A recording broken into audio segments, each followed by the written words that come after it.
To this day, the PlayStation 2 is still the best-selling console of all time, and for good reason, all those incredible games. For this list, we're only looking at games that were exclusive to PlayStation 2, or at the very least, launched as exclusive. So hey, I'm Nervous Nick for Screw Attack's Top 10 PS2 games. Number 10. You know you're in for one packed list when one of Sony's flagship series just barely makes it into the top 10.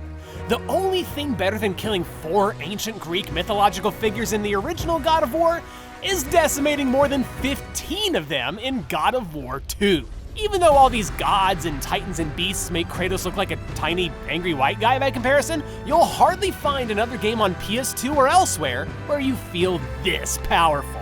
You can slaughter the Kraken, drop Icarus into hell, dismember the Colossus of Rhodes, and shank Zeus! Even shredding through minor enemies feels amazing when you pull off these long combos. Yeah, the God of War games were pretty heavy on quick-time events for most of the coolest parts, but when you're doing it to slay the gods, it feels good, man. Number 9. Gaming is a hobby that spans the entire globe. There's no cultural boundary it can't cross. So what better game represents East meets West than one that combines Final Fantasy with Disney? Kingdom Hearts blew everyone away with its classic Disney environments and characters, amazing soundtrack, action RPG gameplay, and surprising chemistry between Disney's lighthearted cartoon characters and Final Fantasy's serious storyline. Yeah, we know the gummy ship segments were pretty sucky, but they weren't nearly bad enough to negate all the fun you have when you're playing the whole rest of the game. But you know what Kingdom Hearts 1 is missing? A scene where Goofy freaking dies and edgelord Mickey Mouse says, "They'll pay for this." And that's why Kingdom Hearts 2 is number 9. Number 8.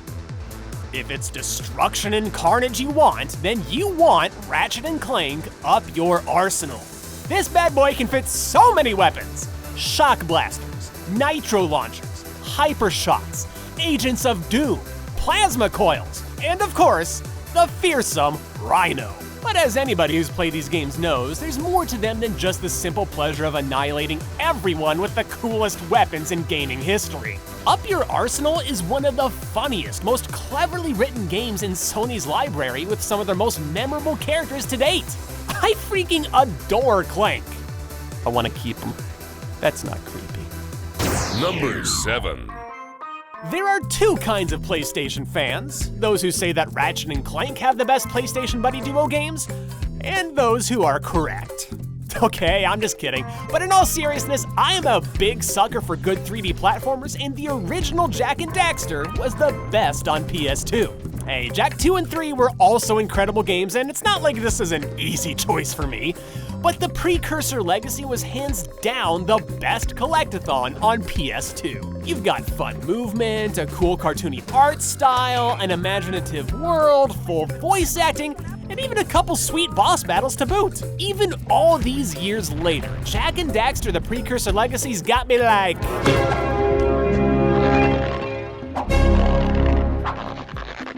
Number 6. For years, JRPGs were synonymous with PlayStation, and that also goes for the most famous of all, Final Fantasy. You all know which one I'm talking about. In a lot of ways, Final Fantasy X was a quantum leap for the long-running series, and I don't just mean embarrassing moments like that. It brought us the conditional turn-based system for combat, an all-new leveling system, and for the first time, exploring the world felt so much more immersive with its ground-level camera perspective. Oh yeah, and there's also Blitzball. Peeps love Blitzball. Yeah, Blitzball! Final Fantasy X's definitely got a lot going for it, but it is weighed down by one major flaw. The cutscenes. Long, unskippable cutscenes. Did you hit your head or something? You guys hit me? Oh, right. What is with all the long pauses in between the lines of dialogue? Seriously, people mod their PC versions of this game just so they don't have to sit through all of this. That being said, play that one clip again for the memes. Number 5. After a sequel, a reboot, and another sequel on the way, Devil May Cry 3 is still the action game standard. Demolishing demons never felt better. As you progressed through the newly fleshed out story mode and downed the bosses, you unlocked new weapons to use in your stylish combos. And that's stylish with 3 S's, by the way. Devil May Cry 3 has a personality like no other. Even though the enemy design is all dark and spooky, Dante's casual attitude keeps everything lighthearted, even in the face of evil. DMC3 features some of the most bonkers, off-the-wall action in a video game to date, even keeping up with some of the modern hits. Speaking of which, I'm not gonna lie, talking about Devil May Cry 3 has me looking forward to Part 5 even more. Best trailer of 2018. Fight me. Number 4. Do you want your game to look great forever, now, and always? Just cel shade it. I don't know whose idea it was, but the graphics are just one of the many reasons OKAMI is still fondly remembered today. But OKAMI goes a step further and models its looks after traditional Japanese watercolor art to tell the story of Amaterasu. And I'm just gonna say it, dogs are criminally underrepresented as main protagonists in video games. Get on it, industry! Kinda like in the Zelda games, OKAMI has you fighting your way through enemies and solving puzzles, but get this, you can pause the game and start drawing stuff to cast spells. That is so freaking cool! OKAMI isn't just one of the PS2's most creative games, it's considered a masterpiece by practically everyone who's played it. And if you're not one of them, you can play the HD remastered version on just about everything, including Switch. Oh, what a good pupper.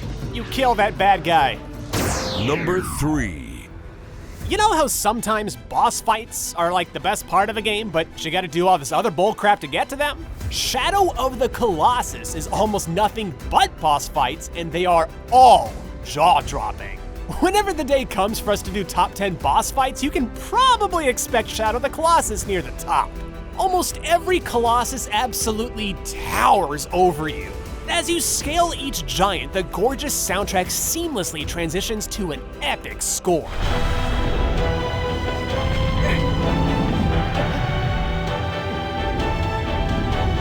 Shadow of the Colossus is an unforgettable experience that made an excellent case in the games' art debates of yesteryear.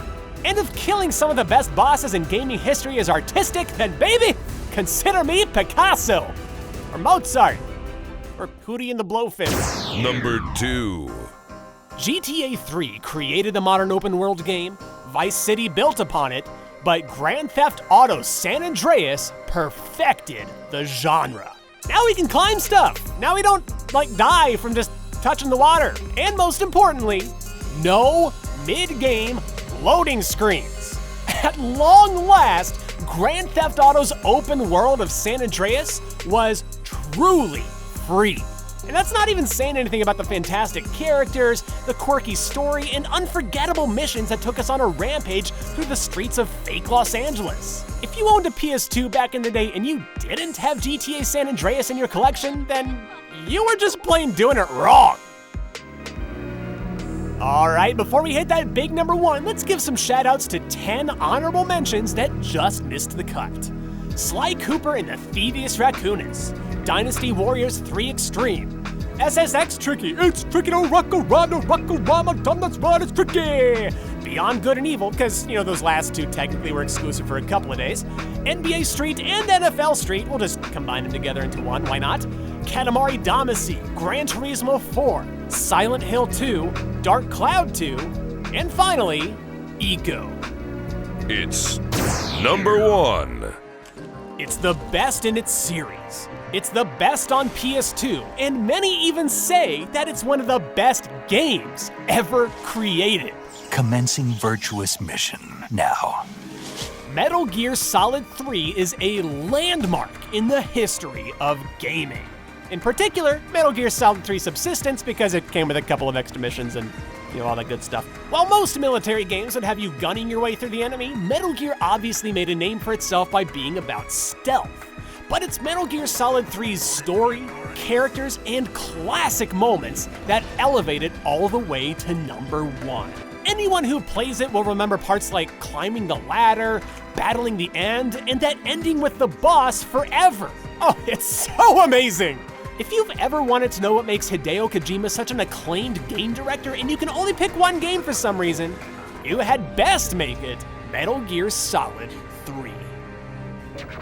And for our secret number 11, I can't believe I'm saying this, but a teensy part of me actually misses the era of music games. Guitar Hero was the pioneer of the plastic musical instrument peripheral games, but the improved sequel debuted first on good old PS2. With more artists, more songs, and more game modes, Guitar Hero 2 is everything the world loved about the original and then some. And it tricked millions of people into thinking they could actually play the guitar.